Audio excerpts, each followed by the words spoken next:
Sveiki, čia Teismo Vikingas. Seniai nesimatėm, bet jau pribrendo reikalas. Dažnai tiek studentai, tiek paprasti asmenys kreipiasi į mane prašydami parekomenduoti gerą advokatą. Pabrėžiu, gerą. Ir tuomet su studentais diskutuojame apie tai, kas yra geras. Ar kada susimastėte, kas tas geras? Čia tas, kur pigus? Čia tas, kur gražiai kalba, kur per televiziją rodo?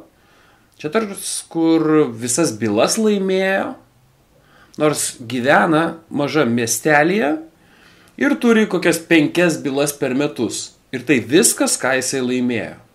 O štai, pavyzdžiui, Vilniuje gyvenantis advokatas turi 200 bylų per metus ir laimi 70%. Tai kuris dabar geresnis? Ar tas, kuris kaime, ar tas, kuris mieste? Gal skyrybose jis geras, bet kriminalo ar darbo teisės visiškai nenusimano. Žodžiu, ši diskusija ilga ir gali būti beprasmė. Todėl šiandien pabandysiu netrumpai paaiškinti ir praktinių pavyzdžių parodyti, kas yra geras advokatas. O jūs, jei sutiksite su mano pamastymais, pastatykite nykštį į viršų ir pasidalinkite šiuo klipu, kuris tikrai nebus nuobodus. Taigi, štai pavyzdžiui vieno advokato CV. Tai Darijus Lučinski. Pažiūrėkime jo karjeros viražus. Metus dirbo policijoje Vilniaus rajone. Tada nuo 2005 iki 2012 pabaigos dirba Vilniaus apylinkės teisme teisėjo padėjėjų ir teismo pirmininko patarėjų. Na, aš nesigilinsiu, ką po metų darbo policijoje gali teismo pirmininkui patarinėti Darijus. Tas tikrai keistai atrodo, bet pažiūrėkime į dar vieną faktą. 2008 kovą jis įsidarbino advokatų kontoroje Zabiela ir partneriai. Sakysite, lyg ir nieko tokio, bet štai kas jau antrą kartą man kelia nerimą, jis įsidarbina į advokatų kontorą tuo metu, kai patarinėja teismo pirmininkui. Kaip manote, o gal nujaučiate, kaip ir kada advokatų kontoros teisininkas patarinėja teismo pirmininkui, dirbdamas papildomai advokatų kontorą? Parašykite po klipu, bus įdomu paskaityti. Ar samdytumėte advokatų kontoros Zabiela, Zabielaitė ir partneriai advokatus, jei jūsų byla būtų peržiūrima 3 Vilniaus apylinkės teisme? O gal būdamas nusikaltėliu labai stengtumėtės, kad jūsų advokatas būtų iš šios kontoros? Aš nieko nekaltinu, kaip matote, tai tik sausi faktai iš advokato CV. Nepamirškite, kad tai nacionalinės teismų administracijos skyriaus vedėjos pateikta info. Kur dar Darijus Lučinski dirbo? Kaip matome iš biografijos, nuo 2013 metų jis tapo Vilniaus apylinkės teismo pirmininko patarėjas, to teismo kancleris. Jei nežinojote, šis teismas labiausiai apkrautas bylomis Lietuvoje. Čia sprendžiama daugiausia klausimų ir šiame teisme pirmininkui patarinėjo bei kancleriu dirbo Lučinski. Tikriausiai sutiksite, kad jis įtakingas žmogus teisme buvo. Kodėl buvo? Na, paprasčiausiai po kurio laiko, tiksliau 2013 metais, lapkričio mėnesį, teisėjų atrankos komisija turėjo nuspręsti, kas vertas dirbti teisėjų Vilniaus apylinkės teisme. Štai matote išvadą ir pretendentų skaičių. Tikrai nemažai norinčių tapti teisėjais. Ir kaip manote, kas laimėjo? Nuspėti netaip jau sunku. Štai antrame lape skaitome.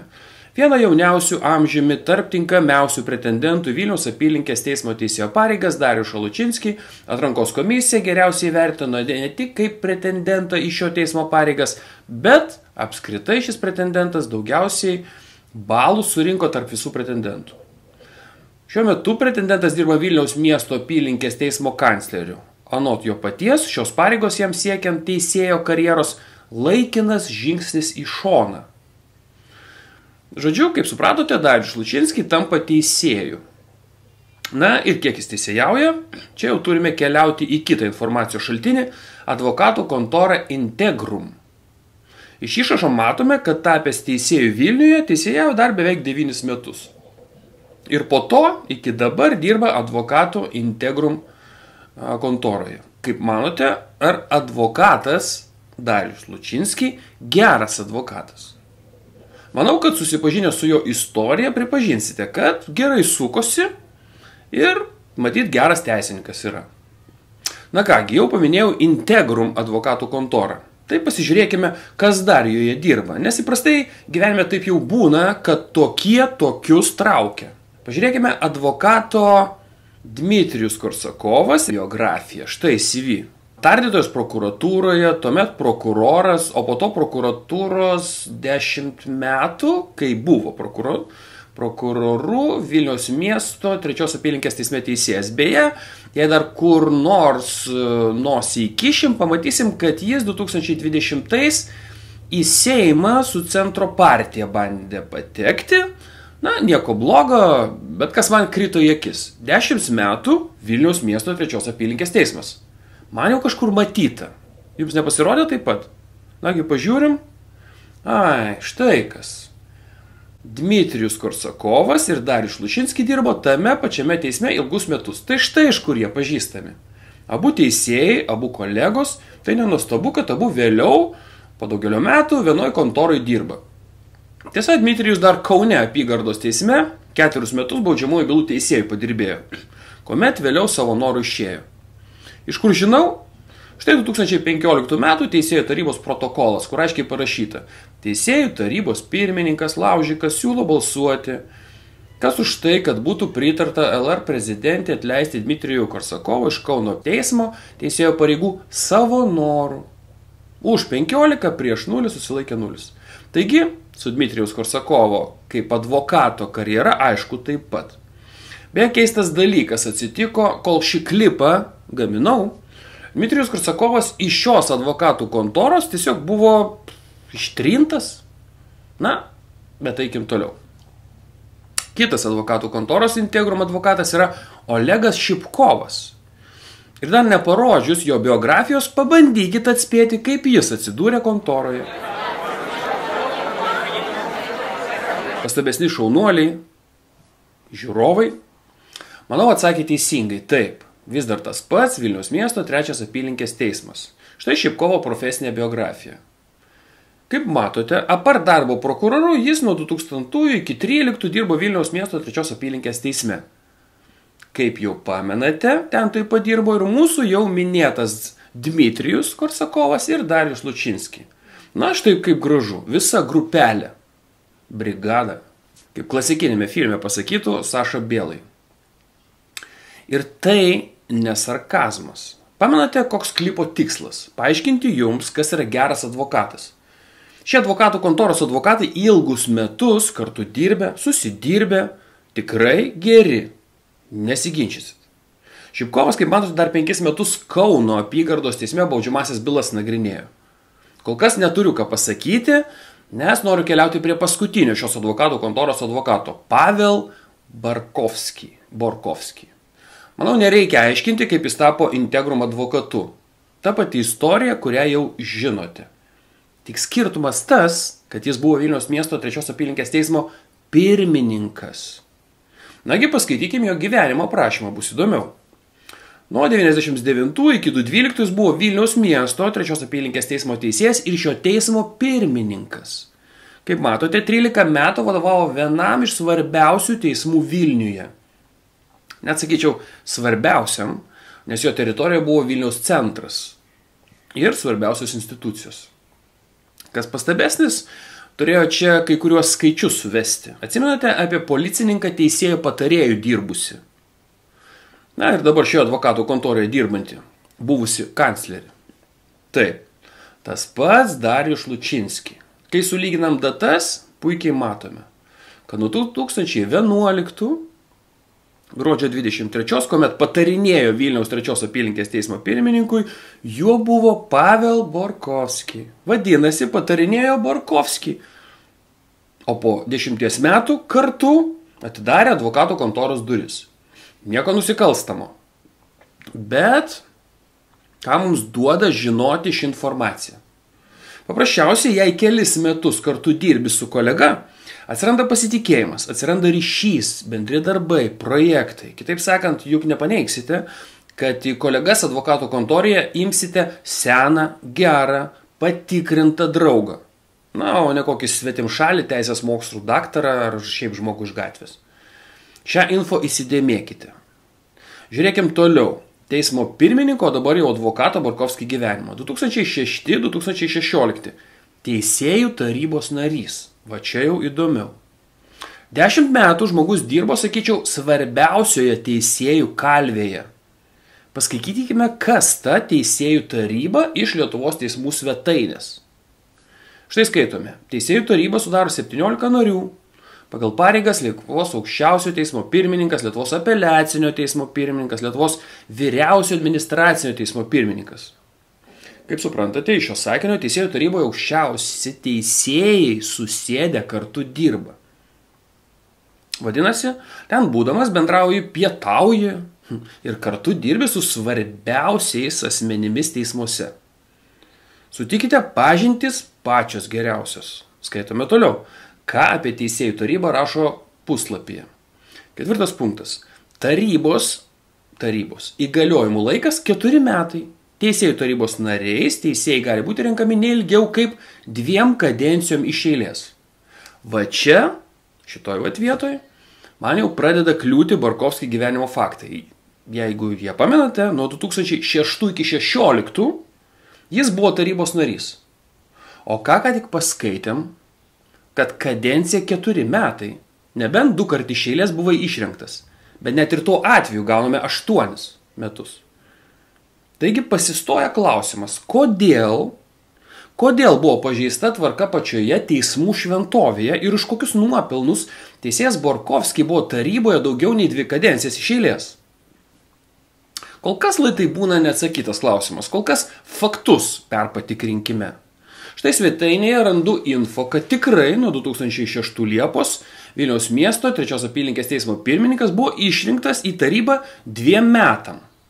Tuomet nuo 2008 dar 2 metam iki 2010 jis vėl teisėjų taryboje. Kaip ir nuo 2010 iki 2012 ir taip toliau. Vadinasi, nuolat buvo perrenkamas ir paliekamas. Šiaip sau tai nedaroma. Nenoriu nieko sakyti apie šio teisėjo kompetencijas, tiesiog kaip paprastam mirtingajam kyla klausimas, kodėl pažeidžiant puslapyje nurodytą nuostatą ir kitas svarbesnis klausimas, kas jį taip laikė toje kėdėje, nesinorėjo užleisti, nesinorėjo pailsėti, nesinorėjo duoti kelią jaunesniems, nepadarėt kažkokių darbų per 1 kadenciją, ponas Borkovskį, nepadarėt per kitą 4 metų kadenciją. Kas tai per darbai? Gal darbeliai? Kodėl 10 metų laikėtės teisėjų tarybos nario sosto? Visi keitėsi, o Pavel Borkovskį laikėsi. Kas jame tokio ypatingo? Labai jau daug klausimų uždavinėjo, ne? Bet gal pažiūrėkime, kągi tie teisėjų tarybos nariai darė. Kitaip sakant, ko jie tokie svarbus teismų gyvenime? Galbūt čia atsakymas. Štai to paties teismų puslapio informacija. Teisėjų tarybos kompetencija. Čia jų 30. Galite susistabdyti, visas paskaityti, arba užėję į minėtą puslapį susirasti. Aš paskaitysiu svarbiausias dalis. 3 punktas.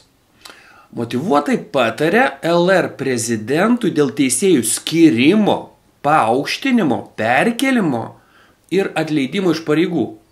Manau, nereikia aiškinti, kad tai pats svarbiausias teisėjų pasaulyje punktas. Tikriausiai suprantate, kad būtent taryba nuspręsdavo, kas kyla, kas leidžiasi, kas perkeliamas, kas atleidžiamas, kas geras, kas blogas. Ir kiekvienas balsas ten svarbus. Jeigu jūs 10 metų patarinėtumėt prezidentams, koks teisėjas ir kur turi dirbti, jei pro jūsų rankas eitų teisėjų likimai, sakykite, ar jūs būtumėte įtakingas?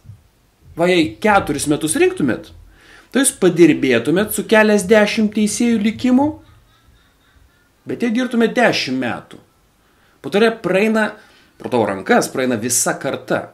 Ir visi paaukštinti teisėjai, manau, puikiai supranta, kam yra dėkingi už paaukštinimą. Kiekvieno nario žvilgsnį, žodį, klausimą puikiai gaudai, todėl ryšys išlieka. Sakykite, ką galėjo kažkoks Borkovskį nulemti teisėjų taryboje? Na, nesakykit, jei mane paaukštintų iki kažkokio, tarkim, apeliacinio teismo pirmininko, o į tą vietą pretenduotų dar kokie 15 teisėjų su žymiai didesniu darbo, žinių bagažu, aš tikrai įsidėmėčiau tuos, kurie mane ten pasodino ir už mane balsą atidavė. Nesakau, kad tarybos nariai korumpuoti. Ne, aš to nesakau. Sakau, kad jų priimtas sprendimas gyvenimus ir likimus keitė. Pažiūrėkim vieną labai įdomią dalį iš mano klipo Girti teisėjai. Ir pamatysite, apie ką aš kalbu. Pradžioje parodysiu 2 klipus. Abu apie teisėjus sėdusius už vairų girtiems. Vėliau panagrinėsime pasekmes, kurias sukėlė abiejų veiksmai. Nuorodas su reportažais kaip visada rasite po mano klipais. Taigi, klausomės. 26 metai teisėjos darbo ir vienas įvykis sugriovęs karjerą. Į tokią situaciją pateko Alytaus teisėja Vaidutė Stengvilienė. Pagal priminę pareigūnų informaciją, teisingumo sergėtoja per šias kūčias daugiabučių namų kieme vairuodama automobilį kliudė kitą mašiną. Teisėja vairavo neblaivi. Jai nustatytas net 2,44 promilės girtumas. Tie paaiškinimai tokie iš tikrųjų, jie žmogiški. Atsitiko kaip atsitiko. Ten labai smerkė save ir matyti ir šiandien jos dėl to nėra, nes sako, tikrai aš net bijočiau akis pažiūrėti, tai viskas suprantama. Šiandien teisėjų taryba rinkosi į neeilinį posėdį ir sprendė, ar patarti šalies prezidentui Gitanui Nausėdai atleisti teisėją pažeminus teisėjo vardą. Taryba nubalsavo vienbalsiai, kad teisėja būtų atleista iš pareigų. Toks sprendimas šiandien buvo priimtas, kaip jūs žinot, Respublikos prezidentas kreipėsi į teisėjų tarybą patarimo, kad minima teisėja būtų atleista iš teisėjos pareigų pažeminus teisėjo vardą. Teisėjai sako, jog šis įvykis skaudus visai teismų sistemai. Mes neturėtumėm sustoti ties tuo, kad šiandien mes ją pasmerkėm, mes ją iš tikrųjų pritarėm jos atleidimui, tačiau reikėtų pabandyti suprasti, kodėl tai atsitiko. Ir kodėl tai atsitiko, kad žmogus taip gerai dirbęs, daug dirbęs ir iš tikrųjų su gera reputacija, tiesiog susidegino. Susidegino savo visą karjerą, reputaciją, savo ateitį, visas socialinės garantijas. Prie vairo neblaivi policijai įkliuvusi teisėja dabar privalės atsakyti ne tik už įvykį taip, kaip numato įstatymas, bet ir netenka galimybės gauti teisėjos pensiją. Atrodo, teisėjai jau artėjo prie 60-mečio, tai tų metų visai nedaug buvo, likę 5 metai. Šitoje vietoje aš labai norėčiau pasakyti, kad nesu šalinkęs dabartinio reguliavimo. Aš manau, kad taip neturėtų būti, nes šiuo atveju mes turim teisėją, kuri išdirbo 26 metus, išnagrinėjo ne vieną bylą. Ir vienas toks įvykis, taip, jis yra žeminantis, skaudus, bet jis iš tikrųjų neturėtų nubraukti 26 metų. Anot tarybos pirmininko, įstatymą reguliuojantį teisėjų pensijų skirimą ateityje reikėtų keisti. Teisėjai pasisako ir apie tai, jog į įvykį nereikėtų žiūrėti paviršutiniškai, o vertėtų pagalvoti ir apie psichologinės pagalbos suteikimą teisėjams. Matyti reikėtų dabar sugrįžus visiems arba nesugrįžus visiems kolegoms tiesiog atvirai pradėti kalbėti ir ieškotų priežasčių. Gal iš tikrųjų laikas pradėti kalbėti ir apie tai, kad padėti teisėjui, kai jam iš tikrųjų kažkur kai jis jaučiasi blogai, kolegė yra pasakiusi, kad šalia tų didelių darbo krūvių kažkokių asmeninių problemų turėjo. Tai ką daryti teisėjui, kai jis iš tikrųjų atsiduria tokioje situacijoje? Kadangi Alytaus teisėjai buvo nustatytas gerokai didesnis nei 1,5 promilės girtumas, už tai numatyta baudžiamoji atsakomybė. Šiuo metu yra atliekami bei planuojami ikiteisminio tyrimo proceso veiksmai, įtarimai niekam nėra įteikti. Baudžiamasis kodeksas už šią nusikalstamą veiką numato baudą, areštą arba laisvės atėmimą iki 1 metų, bei pagal baudžiamojo proceso kodekso nuostatas byla turėtų būti Kauno apygardos teismo kompetencijoje. Anot prokuratūros atstovų, kadangi teisėja iki šiol saugojo imunitetas, įtarimai gali būti pateikti tik po. Kaip matote, girti prie vairo sėdo 2 teisėjai, tik vieną atleido, o kito pasigailėjo ir davė griežtą papeikimą. Pažiūrėkime į šias situacijas mūsų, eilinių žmonių akimis. Kiek metų nepriekaištingai išdirbo teisėja Stengvilienė? Teisėja, kuri išdirbo 26 metus. 26 metus. Kiek išdirbo teisėjas Striaukas? Kad teisėjas Nelabai Striaukas turėjo nevertę 15 metų, teisėjo tapo patirtį. 15 metų. Perpus mažiau. Taigi, kieno nuopelnai prieš Lietuvą didesni, ponai garbės teismo teisėjai? Ar tai teisingas sprendimas? Jūs dar po klipu paskaitykite, ką eiliniai žmonės apie tai galvoja. Teisėja turi 26 metus nepriekaištingo stažo, ją atleidžiate. Teisėjas turintis 15 metų lieka dirbti. Kas čia? Teisingumas? Kur vairavo neblaivi teisėja? Klausom. Per šias kūčias daugiabučių namų kieme. Namo kieme ir kliudė mašinas. Nepabėgo, nesislėpė, užkliudė, sulaukė policijos ir prisidavė. Tai yra, pavojaus gatvėje ji nesukėlė. Dabar klausome, kur buvo sugautas teisėjas Mindaugas Striaukas. Kalbėjo gegužę, už vairo pareigūnų sustabdytas. Taigi matote, jį sustabdė policininkai važinėjantį Vilniaus gatvėmis. Kaip galvojate, kas pavojingesnis? Sostinės gatvėmis lakstantis girtuoklis ar Alytaus miesto kieme mašinas aplamdęs vairuotojas, kuris padaręs įvykį iškvietė policiją? Žinoma, pavojingesnis sostinėje važinėjantis. Kas man dar keista? Balsuoja teisėjai vienbalsiai. Tai yra, net abejojančių nebuvo. Vadinasi, ten balsavimas vyksta kaip avių bandos. Pirmininkas pasakė ir visi prabalsavo. O kodėl? O todėl, kad jie chebra. O todėl, kad kitą kartą tame garbės teisme gali atsidurti bet kuris iš jų. Ir neduok Dieve eisi prieš sistemą. Tavo dienos suskaičiuotos. Ir paklausykim, ką sako teismo pirmininkas Valantinas vienu ir kitu atveju. Respublikos prezidentas kreipėsi į teisėjų tarybą patarimo, kad minima teisėja būtų atleista. Taryba nubalsavo vienbalsiai. Kiekvienas pažeidimas jis turi būti individualizuojamas ir atsižvelgiama iš tikrųjų į padarytą pažeidimo sunkumą, į teisėjį asmenį, kuris jį padarė. Visgi šiandien po valandą trukusio posėdžio 14 iš 15 tarybos narių nusprendė nepritarti atleidimui. Juk tai veidmainystė, ponas Valantinai. Abu pažemino teisėjo vardą. Abu vienodai turi būti baudžiami. Aš dabar suprantu, kodėl man nedavėt interviu. Vienas dalykas, jūs ir toliau slepiatės nuo visuomenės. Antra, manau, truputį prisibijote atsakinėti į kiek aštresnius klausimus. Kodėl teisėja, kuriai iki pensijos, kaip pats sakote, liko 5 metai, išmetate į gatvę Alytaus mieste, o jaunam teisėjui viskas galima? Iš praktikos jums žiūrovai galiu pasakyti, kad Lietuvoje nėra nei vieno policininko, kuris buvo sugautas girtas prie vairo ir liko dirbti. Nei vieno per 30 Lietuvos nepriklausomybės metų. O va čia matote šių 2020 metų 2 skirtingus sprendimus analogiškose situacijose. Kaip tai vertinti?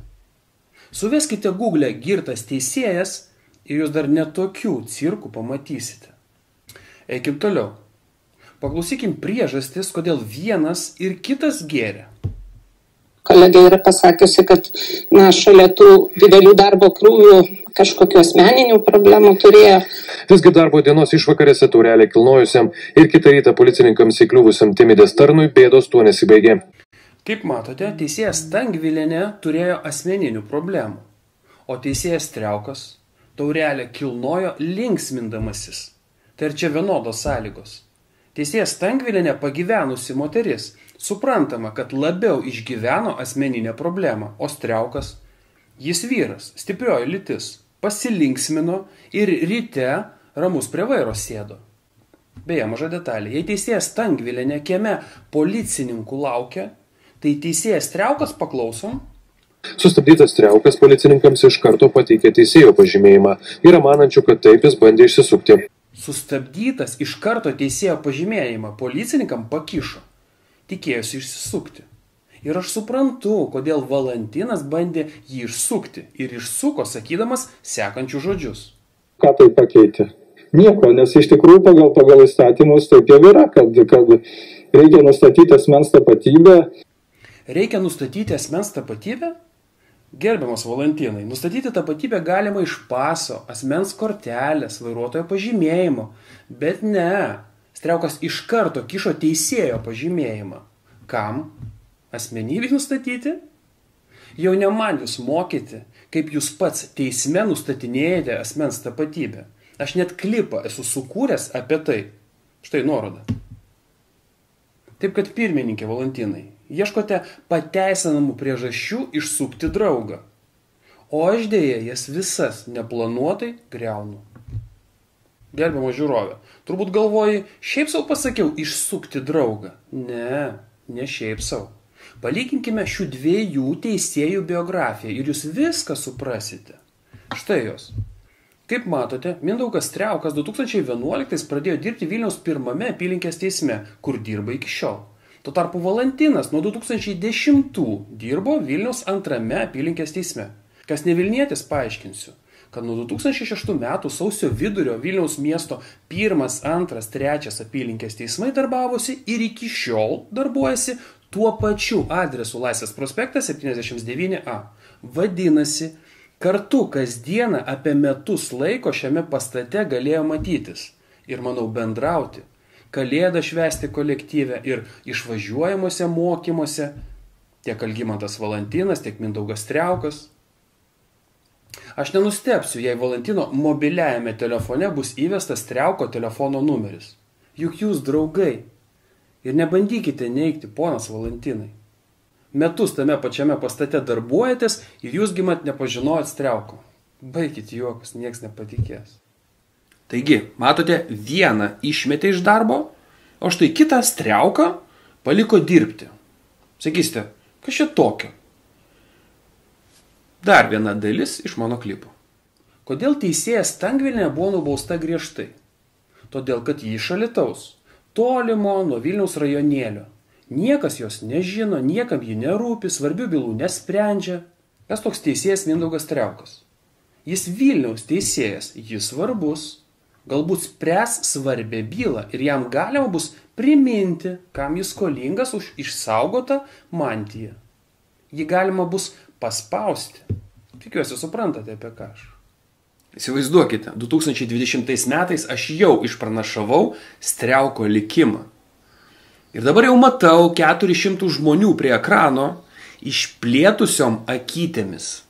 Kas tie 400 žmonių į mane dabar žiūrintis ekrane? Tai riaušių bylos dalyviai, advokatai ir liudytojai. Pasirodo, tas girtas teisėjas 20 metais, kurio neatleido, dabar teisė riaušių bylos dalyvius. Štai antraštės. Sakykite, jums nekvepia atidirbinėjimu? Jums neatrodo, kad pasodintas savas teisėjas, kuris priims reikalingą sprendimą? Gal tai ir sąmokslas, bet pabandykit paneigti mano nuogąstavimus. Štai kodėl teisėjų taryba labai svarbi. Ir Borkovskį ten laikėsi kuo ilgiau, o žinant, kad jis planavo kažkada išeiti į taip vadinamą pensiją ir tapti advokatu, viską pateisina. Jūs klausite, kas yra geras advokatas? Štai jums beveik tobulas advokatas. Bet eikim toliau. Ką dar teisėjų taryba daro? 6 punktas. Sudaro pretendentų į teisėjų egzamino komisiją. Iš šios komisijos narių renka jos pirmininką, tvirtina šios komisijos nuostatus bei egzaminų programą. Ar jums reikia komentaro šiam punktui? Sudaro teisėjų egzaminų komisiją ir tvirtina programą. Jei Borkovskį būtų mano tėvas, manau, nereikia aiškinti, kas galėčiau būti aš. Teismo vikingas. Tik jau teisme. Ok, 11 punktas. Slaptų balsavimų renka ir skiria teisėjų etikos ir drausmės komisijos narius. 12 punktas. Slaptų balsavimų renka ir skiria teisėjų garbės teismo narius. Teisėjus. 21 punktas. Svarsto ir aprobuoja pasiūlymus dėl teismų investicijų programų, projektų ir pasiūlymus dėl teismų biudžetų projektų. Teismų biudžetų projektų. Prie pinigų, vadinasi, prisiliečia. 28. Atlieka bet kokio teismo administracinės veiklos priežiūrą. Bet kokio teismo priežiūrą. Galinga. Na, manau, jau aišku, kas ta teisėjų taryba. Ir joje ilgiausiai istorijoje dirbęs narys Borkovskį. Tiesa, pamiršau parodyti likusius teisėjo Pavel Borkovskį buvimo taryboje metus. Štai 2012-2014 metai. O štai 2014-2016 metai. Ir čia kažkodėl aš pažymėjau Panevėžio apygardos teismo teisėją Valdą Petrą Meidų. Įdomu, kodėl aš tai padariau? Kodėl pažymėjau, kad jie 4 metus dirbo ranka rankon.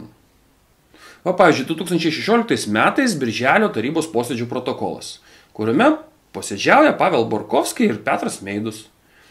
O čia prieš mėnesį kitas posėdis, kur abu dalyvauja ir svarbius teismam klausimus sprendžia. Kažką aukština, kažką atleidžia, na žodžiu, rutina.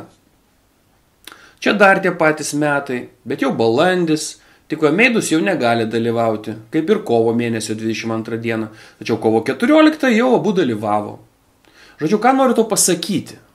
Kad kas mėnesį, ar net kelis kart per mėnesį jie posėdžiavo ir taip 4 metus. Šitie du teisėjai 4 metus taryboje posėdžiavo, kas mėnesį mato net po kelis kartus, taip? Na ir kas čia tokio, Donatai, sakote jūs. Netem gumos, sakyk, ką to nori pasakyti. Ką aš to noriu pasakyti? Kad tiesiog 2 teisėjai, 2 draugai 4 metus taryboje teisėjų likimus sprendė. Kita noriu pasakyti, kad Borkovskį, kaip ir kiti, kuriuos ką tik pamatėte, teisėjai, kurie tapo advokatais, jie tikrai yra geri advokatai. Tai štai, jeigu aš būčiau koks žudikas, arba neduok dieve, koks pedofilas, ir man grėstų 8 metai nelaisvės, samdyčiau būtent šiuos advokatų kontoros advokatus. Prie ko čia Baudžiamojo kodekso 151 straipsnis, kuriame parašyta: privertimas lytiškai santykiauti. Tas, kas grasindamas panaudoti smurtą, panaudodamas kitokią psichinę prievartą arba pasinaudodamas asmens priklausomumu privertė į lytiškai santykiauti ar kitaip tenkinti lytinę aistrą su kaltininku. O antroji daly, tas, kas šios straipsnio pirmoje dalyje numatytus veiksmus atliko nepilnamečiam asmeniui, baudžiamas laisvės atėmimu nuo 2 iki 8 metų. Tai štai iš kur tie 8 metai, kurie man grėstų, kaip sakau, neduoktų dieve, jeigu aš būčiau pedofilas ir kalėjimas būtų neišvengiamas. Aš bėgčiau pas advokatą Borkovskį. Man jis advokatų, dievas, aukščiausias kompetencijos, daugiausiai turintis vyrukas. Manau, jūs suprantate, apie ką aš. Taip, aš apie garsėją, šiuo atveju, linkoinu, garsėją Landsbergių konservatoriaus Kristijono Bartoševičiaus baudžiamąją bylą. Labai lengvai prie jos priartėjau. Štai antraštės, fotografijos, žiūrėkit, skaitykit, bet jūs jas jau tikrai visas skaitėt. Bet pala, o koksgi čia advokatas šalia jo visose nuotraukose? Ne mano minėtas Borkovskį, o Šipkovas. O kas tas Šipkovas? Teisingai, Borkovskį kontoroje dirbantis advokatas. Bet vėl, Donatai, ką tu čia mums pudrini? Kodėl Bartusevičius nesamdo genijaus Borkovskį, o samdo jo kolegą Šipkovą? O čia jūs pagalvokite, kodėl ne Borkovskį, o Šipkovą. Bet aš noriu jums pasiūlyti grįžti prie mano jau rodyto 4 metus kartu su Borkovskį teisėjų taryboje dirbusiu teisėjų Valdu Petru Meidum. Gal nepastebėjote vienos mielos detalės, bet pasirodo, seksualiniais nusikaltimais prieš vaikus kaltinamo Kristijono Bartoševičiaus bylą nagrinėja Panevėžio apygardos teismo teisėjas Valdas Cesiūnas ir žemiau čia skaitome, be minėto Cesiūno bylą nagrinėjo Jolanta Raščiuvienė bei Valdas Petras Meidus. Wow, bingo!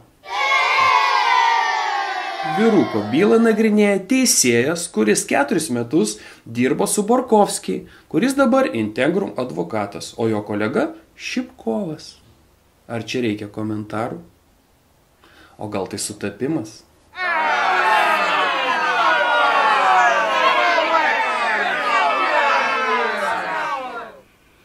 Dabar jau viską žinote ir supratote. O jei ne, peržiūrėkite šį klipą dar kartą ir parašykite, kokios bylos baigties tikitės ir ar tikrai įvardijau gerus advokatus.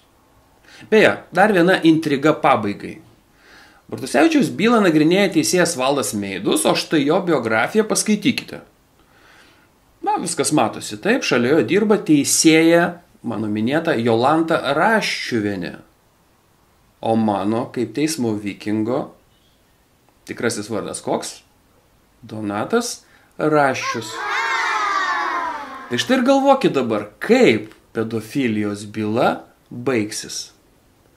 Intrigą paliksiu čia. Buvusio Seimo nario Kristijono Bartoševičiaus kaltinamo lytiniais nusikaltimais nepilnamečiams gynėjas Olegas Šipkovas teisme sakė baigiamąją kalbą. Per kelias valandas advokatas sako spėjęs pasakyti tik 2/3 kalbos, ją tęs kitame posėdyje.